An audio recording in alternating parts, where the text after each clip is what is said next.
तो हेलो दोस्तों, मैं कार्तिक कुमार आप सभी को कार्तिक का स्टडी सेंटर में स्वागत करता हूं। दोस्तों आज क्लास 12 का नया सिलेबस शुरू करने जा रहे हैं। तो दोस्तों आप लोग है ना वीडियो में बने रहिएगा क्योंकि कोई भी अगर सिलेबस शुरू करते हैं दोस्तों, वो चाहे फिजिक्स केमिस्ट्री बायो या हिंदी इंग्लिश जो भी हो, उसका पहले हम लोग दोस्तों सिलेबस देखते हैं किसको पढ़ना है और किसको नहीं पढ़ना है। ठीक, तो ये दोस्तों हमने बिहार बोर्ड ऑफिशियल वेबसाइट से देख के आपको बता रहे हैं दोस्तों कि बिहार बोर्ड का स्पेशल वेबसाइट में दोस्तों किस किस विषय का यानी कि किस किस चैप्टर का दोस्तों जिक्र किया गया है। उसके माध्यम से हमने आपको दोस्तों पूरा सिलेबस के बारे में जानकारी देंगे। उसके बाद है ना एक नया टॉपिक शुरू करेंगे जिसका नाम रहेगा पहला चैप्टर। ठीक ना, तो चलिए दोस्तों वीडियो में आप लोग लास्ट तक बने रहिएगा। तो चलिए दोस्तों हम लोग इधर बोर्ड पे देखते हैं। तो देखिए दोस्तों, पहला बात है जो हम लोग केमिस्ट्री को दोस्तों हम लोग कितने भाग में पढ़ेंगे। केमिस्ट्री को दोस्तों हम लोग है ना कितने भाग में पढ़ेंगे दोस्तों, हमेशा 3 भागों में पढ़ेंगे। समझे? अब देखिए 3 भाग कौन कौन सा होगा दोस्तों। एक देखिए भौतिक रसायन, एगो क्या होगा दोस्तों, भौतिक रसायन होगा। और दूसरा अकार्बनिक दोस्तों, अकार्बनिक रसायन होगा। और तीसरा दोस्तों कार्बनिक रसायन होगा। ठीक, तो पहले हम लोग है ना भौतिक रसायन के बारे में देखते हैं, उसमें कौन कौन सा चैप्टर है दोस्तों जिसको हमको पढ़ना है। ठीक ना, देखिए दोस्तों भौतिक रसायन में है ठोस अवस्था। ठीक, जो कि देखिए दोस्तों ठोस अवस्था में ना टोटल कितने मार्क का पूछा जाता है दोस्तों, कितने 4 मार्क का दोस्तों, कितने मार्क का 4 मार्क का बस एक चैप्टर से पूछा जाता है। दूसरा है विलियन, विलियन से कितना मार्क दोस्तों पूछा जाता है 5 मार्क का। और 5 नंबर में है दोस्तों 3 नंबर है न्यूमेरिकल ही रहेगा। 5 में कितना आता है दोस्तों 3 नंबर न्यूमेरिकल ही रहता है। और देखिए दोस्तों तीसरा क्या है वैद्युत रसायन, इनकी वैद्युत कितना है दोस्तों 5 गो, कितना है 5 नंबर का पूछा जाता है। और चौथा है रासायनिक बलगतिकी, कौन जी दोस्तों रासायनिक और बलगतिकी कितना नंबर का पूछा जाता है 5 नंबर का। और पृष्ठ रसायन कितना नंबर का 4 नंबर का। एक बार हम लोग इसको काउंटिंग करते टोटल फिजिकल केमिस्ट्री दोस्तों कितना पूछा जाता है। तो देखिए दोस्तों 5 5 10 15 15 4 19 19 4 23, यानी कि फिजिकल केमिस्ट्री से टोटल कितना पूछा जाता है दोस्तों हम लोग का 23 मार्क का। कितना दोस्तों 23 मार्क का। ठीक, तो अब उसके बाद हम लोग में क्या आता है अकार्बनिक, कितना आता है अकार्बनिक। और देखिए दोस्तों भौतिक रसायन में टोटल कितना चैप्टर है 5 चैप्टर है। कहां तक 5 चैप्टर है दोस्तों। भौतिक रसायन में कितना पूरा चैप्टर है 5 है। ठीक, अब देखिए अकार्बनिक में है, देखिए कौन सी टोटल इसमें भी देख लेंगे कितना पूछा जाता है। देखिए दोस्तों एक में कौन सी तत्वों का निष्कर्षण के सिद्धांत एवं प्रक्रम, कौन सी दोस्तों तत्वों के निष्कर्षण के सिद्धांत एवं प्रक्रम। इससे टोटल कितना नंबर पूछा जाता है दोस्तों 3 नंबर का, यानी कि पहला चैप्टर से इसमें कितना 3 नंबर से। और देखिए दोस्तों ये पी ब्लॉक कितना इंपॉर्टेंट है, बस पी ब्लॉक के तरफ से टोटल कितना नंबर का पूछा जाता है 8 नंबर का, यानी कि सबसे ज्यादा इसी चैप्टर से पूछा जाता है। ठीक, उसके बाद देखिए और देखिए दोस्तों ये पी ब्लॉक जो है ना आपको आपके सिलेबस में पी ब्लॉक नहीं दिखेगा, कौन जी दिखेगा वर्ग का नाम दिखेगा, जैसे कि 13 वर्ग का 14 वर्ग का 15 वर्ग का 16 वर्ग का 17 वर्ग का और 18 वर्ग का अध्ययन। ठीक, तो उसमें बारे में हमने टोटल क्या लिख दिया दोस्तों पी ब्लॉक का 13 से शुरू होता है जाके 18 पे खत्म होता है, तो क्या लिख दिए पी ब्लॉक से। ठीक, उसके बाद देखिए तीसरा क्या है डी ब्लॉक और एफ ब्लॉक, इससे कितना पूछा जाता है 5 नंबर का, कितना 5 नंबर का।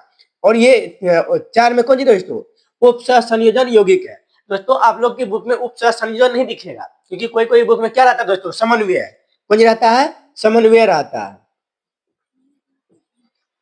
समन्वय यौगिक रहता है। ठीक, तो कितना इससे पूछा जाता है दोस्तों मात्र 3 नंबर का। अब देखिए दोस्तों टोटल अकार्बनिक में कितना चैप्टर है टोटल 4 है, इससे देख लेते हैं एक बार 8 3 11 11 5 16 16 3 यानी कि 16 3 19, यानी कि टोटल अकार्बनिक से कितना मार्क का पूछा जाता है दोस्तों 19 मार्क का। कितना मार्क का 19 मार्क का। ठीक, तो अब कार्बनिक में चलते हैं। देखिए कार्बनिक का पहला चैप्टर को जी दोस्तों हेलो एल्केन और हेलो एरिन, इसमें भी आप लोग कहें कि आप लोग कंफ्यूजन होता होगा, इसमें तो हेलो एल्केन सही लेकिन हेलो एरिन की जगह हेलो बेंजीन क्यों रहता है, क्योंकि दोस्तों ये जो है ना हेलो एरिन है वो बेंजीन से ही बनता है, इसलिए कोई कोई चैप्टर में रहेगा हेलो एल्केन और हेलो बेंजीन। ठीक ना, तो टोटल क्या रहेगा दोस्तों कितना नंबर का 4 नंबर का, यानी कि पहला चैप्टर से 4 नंबर का। और देखिए दोस्तों दूसरा से अल्कोहल फिनोल और ईथर। अब दोस्तों देखिए आप लोग है ना नमा 10वीं में पढ़े होंगे, ये सब जो है ना दोस्तों ये मूलक का नाम है। क्या दोस्तों मूलक का नाम, उसका हम लोग है ना 12th में आके इतना विश्लेषण के साथ पढ़ेंगे। ठीक, अब देखिए कितना है अल्कोहल फिनोल और ईथर मिला के 6, यानी कि 2 2 नंबर का पूछा जाएगा इनमें से। ठीक, तीसरा है एल्डिहाइड कीटोन और कार्बोनिक अम्ल, कितना होगा दोस्तों 4 नंबर का। चौथा है एमीन। ये सब के सब दोस्तों क्या है, मूलक है। क्या है, क्रियाशील मूलक है। उसका देखिए एमीन कितना नंबर का, 4 नंबर का। जीवाणु कितना नंबर का, 4 नंबर का। छठा बहुलक कितना नंबर का, 3 नंबर का। उसके बाद सातवां जीवन में रासायनिक कितना नंबर का दोस्तों, 3 नंबर का। इसका भी काउंटिंग कर लेते हैं। देखिए 6 4 10, 10 4 14, 14 4 18, 18 22, 22 3 25, 25 3 28, यानी कि कार्बनिक से टोटल कितना नंबर का पूछा जाता है दोस्तों, 28 मार्क का।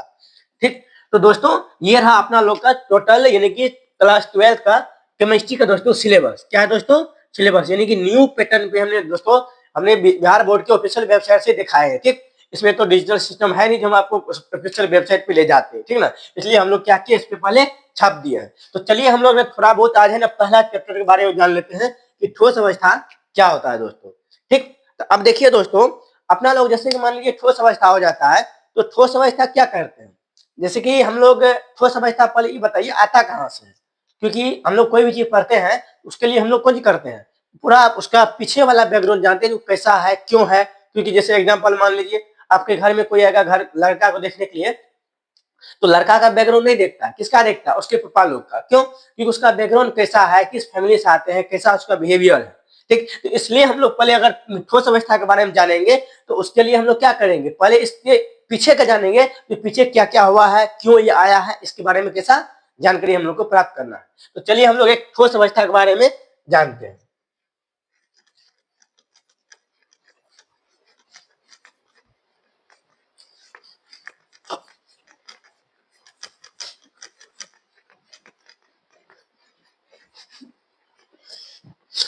तो देखिए दोस्तों, हम लोग ठोस अवस्था में जानेंगे क्योंकि पहले देखिए दोस्तों ये ठोस आया कहाँ से, यानी कि ठोस अवस्था है तो ठोस तो आया होगा कहीं ना कहीं से।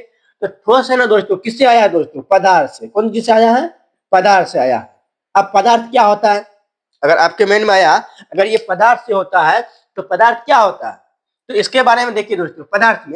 पदार्थ में लिखेंगे जो वस्तु, जो वस्तु स्थान घेरे, स्थान घेरे, द्रव्यमान हो, द्रव्यमान हो और द्रव्यमान हो और स्थान घेरे और उसका आयतन हो, आयतन हो, उस वस्तु को, वस्तु को पदार्थ कहते हैं। देखिए दोस्तों, हम लोग बोले जो वस्तु स्थान घेरे और जिसमें द्रव्यमान हो और वो जिसका आयतन भी हो, वो कौन कहलाते हैं, पदार्थ कहलाते हैं। जैसे एग्जांपल ले लीजिए, ये पेन यानी कि कौन दोस्तों, मार्कर है। अब इसमें देखिए दोस्तों कुछ तो वजन है, यानी कि 100 ग्राम 2 ग्राम 1 ग्राम जो वजन हो इसका वजन है। और इसमें देखिए दोस्तों स्थान घेरे, स्थान घेरे का मतलब जैसे मान लीजिए इसमें हाथ पे है कुछ तो नहीं है, अगर ये दे रहे हैं तो अगर इस पे हाथ अगर देंगे दोस्तों तो ये हाथ इस हाथ से सटने के लिए कुछ करेगा, रुकावट पैदा करेगा। इसका मतलब ये स्थान भी घेर रहा है और उसके बाद ये इसका आयतन भी है, यानी कि कुछ ना कुछ तो इसमें मटेरियल दिया गया है, तो क्या है दोस्तों, इसका आयतन भी है। ठीक, तो इसका एग्जाम्पल क्या क्या लिख लेंगे हम लोग, जैसे मान लीजिए बुक, पेन, टेबल, यानी कि ढेर सारा हो जाएगा दोस्तों। बेंच यानी कि आपको खुली आंखों से जितना वस्तु को देखते हो दोस्तों सबके सब क्या है दोस्तों, कौन सी है, पदार्थ है। अब दोस्तों यहाँ पे हम लोग जानेंगे, जो हम अपना मुद्दा पे तो आए नहीं, जो पदार्थ तो बोल दिए लेकिन पदार्थ से अब क्या बनेगा, ठोस। यानी कि पदार्थ को हम लोग है ना अगर वैसे कहे जाए तो 5 अवस्था में हम लोग जानते हैं। कितना अवस्था में, 5 अवस्था में। लेकिन यहाँ पे मुख्य रूप से कितना है दोस्तों, 3 अवस्था। कितना है, 3 अवस्था। तो 3 अवस्था में कौन कौन है, एक है ठोस, एक है गैस और एक है द्रव। ठीक, तो ये 3 आदमी है दोस्तों। और और 2 और है, प्लाज्मा और बोस-आइंस्टाइन। ठीक, तो हम लोग उसके बारे में अभी नहीं जानेंगे, अभी हम लोग इसके बारे में जानते हैं। और यही पदार्थ से दोस्तों हम लोग क्या करेंगे दोस्तों, ठोस के बारे में जानेंगे। और ये क्लास 12 में दोस्तों ठोस के बारे में पढ़ा जाता है। और द्रव के बारे में दोस्तों जब आप लोग केमिस्ट्री से ग्रेजुएशन करिएगा उसमें पढ़ा जाएगा, ठीक ना। और उससे आगे जाइएगा तो फिर गैस के बारे में पढ़िएगा, फिर उससे आगे जाइएगा तो फिर कौन के बारे में, प्लाज्मा के बारे में पढ़िएगा, फिर उससे आगे जाइएगा बोस-आइंस्टाइन के बारे में जानिएगा, जबकि अभी बोस-आइंस्टाइन के बारे में पूरा विश्लेषण से खोज नहीं की गई है, ठीक है ना। तो चलिए हम लोग ठोस के बारे में जानते हैं। अब देखिए दोस्तों, पदार्थ के बारे में बताइए दोस्तों, जिसका कोई द्रव्यमान हो, कौन जी हो, द्रव्यमान हो और आयतन हो या रुकावट पैदा करे या स्थान घेरे, एक स्थान घेरे। ये तीन मुद्दा लेके है ना हम लोग चलते हैं कि है ना तीनों कौन सी कहलाएगा दोस्तों, पदार्थ कहलाएगा। अब ठोस है दोस्तों, गैस है और द्रव है, ठीक। अब देखिए ठोस के बारे में हम लोग अगर जानेंगे, इसका जो है ना दोस्तों आकार और आयतन कौन सी होता है, निश्चित होता है। यानी कि आकार क्या होगा, आकार निश्चित होता है दोस्तों, आकार और आयतन निश्चित होता है। जबकि दोस्तों गैस का है ना दोस्तों, दोनों है ना कौन सी होता है दोस्तों, अनिश्चित होता है, और अनिश्चित होता है।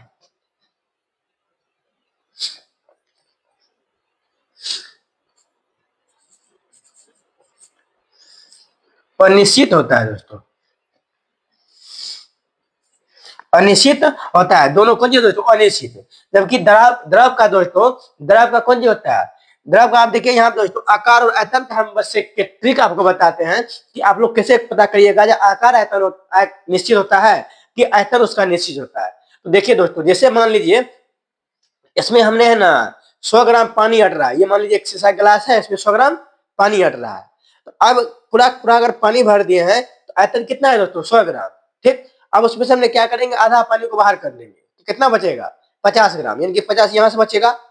अब अगर गिलास में अगर ऐसे किए हुए हैं तो पानी के जो स्तर होगा ना दोस्तों, वो पूरा प्लेन होगा, ऊपर वाला कैसा होगा, प्लेन। और जैसे हम इसको ऐसे थोड़ा टेढ़ा करेंगे, इसका स्तर भी कैसा हो जाएगा, ऐसे टेढ़ा हो जाएगा। तो देखिए दोस्तों, आयतन बदला है कि आकार बदला है, तो स्वाभाविक बात है जिसको कौन सा बदला है, इसका आकार बदला है, आयतन तो वही है। इसलिए इसमें कौन सा होगा दोस्तों, आकार अनिश्चित होता है, जबकि आयतन कौन सा होता है दोस्तों, निश्चित होता है। कौन सा होता है, निश्चित होता है, ठीक। इसका इसमें भी लिख देते हैं कि कौन सा होता है, अनिश्चित होता है, अनिश्चित होता है। तो दोस्तों अब इतना रहने देते हैं इस वीडियो में, और इससे आगे का वीडियो दोस्तों है ना हम लोग कल पढ़ेंगे। तो तब तक के लिए जय हिंद बोलेंगे दोस्तों। और इस वीडियो पर आप लोग नए हैं तो बस एक हाथ जोड़ के प्रार्थना करते हैं कि आप लोग है ना इस वीडियो को इतना शेयर करिए ताकि उस बच्चा को भी दोस्तों सहूलियत मिले जो है ना केमिस्ट्री मतलब समझ में नहीं आती दोस्तों। इस वीडियो में दोस्तों वीडियो का क्वालिटी थोड़ा दोस्तों धीमी हो सकता है, कमजोर हो सकता है, लेकिन इसमें जो दोस्तों हमने आपको कंटेंट देंगे वो परफेक्ट देंगे। उतना कंटेंट दोस्तों डिजिटल बोर्ड वाला हो या चाहे ऑनलाइन में कहीं से भी हो दोस्तों, वो आपको नहीं मिलेगा, ठीक। हम वहां यहाँ पे देने का प्रयास करेंगे। और बस यहाँ पे दोस्तों बोर्ड का उतना सेटअप नहीं है, एक रोज हम वीडियो दिखाएंगे दोस्तों। चलते तो मिलते हैं दोस्तों अगले वीडियो में, तब तक के लिए जय हिंद।